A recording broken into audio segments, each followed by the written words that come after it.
බොහෝ කලකට පෙර පුරාණ ශ්‍රී ලංකාවේ තල්දෙන වනාන්තරයේ ගම්බුරට පිහිටා තිබූ භික්ෂූන් වහන්සේලා සාමකාමී භාවනාවේ යෙදී සිටි නිහඬ ආරාමයක් තිබුණි. වනාන්තරයේ දිවා කාලයේදී සංසුන් විය.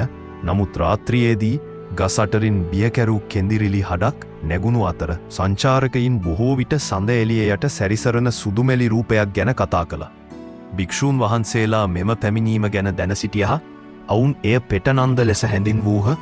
වසර ගණනාවකට පෙර එහි ජීවත් වූ පූජ්‍ය නන්ද තෙර නම්වරක් උගත් භික්ෂුවකගේ අවතාරාත්මය. නන්ද තෙරුන් වහන්සේ ගෞරවනීය භික්ෂුවක් වූ අතර ධර්මය පිළිබඳ ගැඹුරු දැනුමක් සඳහා ප්‍රසිද්ධ විය. නමුත් උඩගුකම ක්‍රමයන ඔහුගේ ප්‍රඥාව අභිභාව ගිය. ඔහු අන් අයගේ ඉගැන්වීම් ප්‍රතික්ෂේප කළේය. කනිෂ්ඨ භික්ෂූන් වහන්සේලා පහත් කොට සැලකුවේය.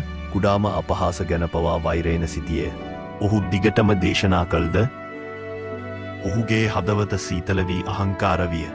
දිගු නියගයක් අතරතුර ඔහු මියගිය විට දේශය පිරිසිදු කිරීමට වර්ෂාවක් නොලැබුණි. ඔහුගේ අවමංගල්‍ය චිතකය ගිනිදැල් අමුතු ලෙස දැල්වී අල්ලා ගැනීමට අකමැති විය. එක් වයෝවෘද්ධ භික්ෂුවක් මුමුණමින් මෙසේ පැවසිය. ඔහුගේ මනස විමුක්තියට නොව අමනාපයට බැඳී තිබුණි. වැඩිකල් යන්නට මත්තෙන් භික්ෂූන් වහන්සේලා සෙවනැලි මත ඇවිද යන කහ පැහැති වස්ත්‍ර හැඳගත් සිහින් රූපයක් දැකීමට පටන් ගත්තා. ඔහුගේ ස්වරූපය වියලී ගොස් තිබුණි. ඔහුගේ මුඛය සදහටම විවර්තව තිබුණි. නමුත් කිසිදු ආහාරයක් හෝ ජලයත් ඒ හරහා ගමන් කළ නොහැකි විය. මෙය කුසගිනෙන් පැලෙන ප්‍රේත ලෝකය වන ප්‍රේත. හී දණ්ඩුවමයි. බැඳීම, කැදරකම සහ උඩගකමෙන් ගිලී ගිය අයට නැවත ඉපදීමේ තත්වයක්. උඩංගුකම සහ පරුෂ වචන සිවුර පැළඳ සිටින අය පවා විනාශයට මඟ පාදයි. නමුත් ධර්මය උගන්වනේ කිසිම ජීවියෙකු මිදීමෙන් ඔබට නොමැති බවයි.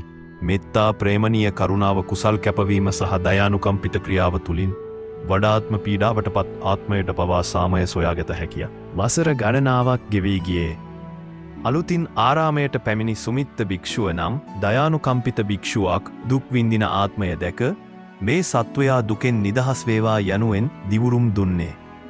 සෑම සැන්දේවකම සුමිත්ත තම භාවනා පුහුණුවෙන් ලබාගත් කුසල් පූජා කියමිනි මෙසේ ගායනා කළේ. සබ්බේ සත්තා භවන්තු සුඛිතත්තා සියලු ජීවීන් සතුටින් වේවා.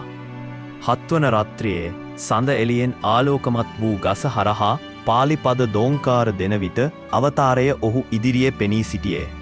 කඳුළු එහි හිස්ස කම්මුල් දිග ගලා ගියේ. සුමිත්ත භික්ෂුව හිස නමා මෙසේ පැවසිය. දැන් පවා ඔබ අනුකම්පාවෙන් ඔබට නැත. මෙම කුසල් ත්‍යාගය පිළිගෙන නැවත මාර්ගය සොයන්න.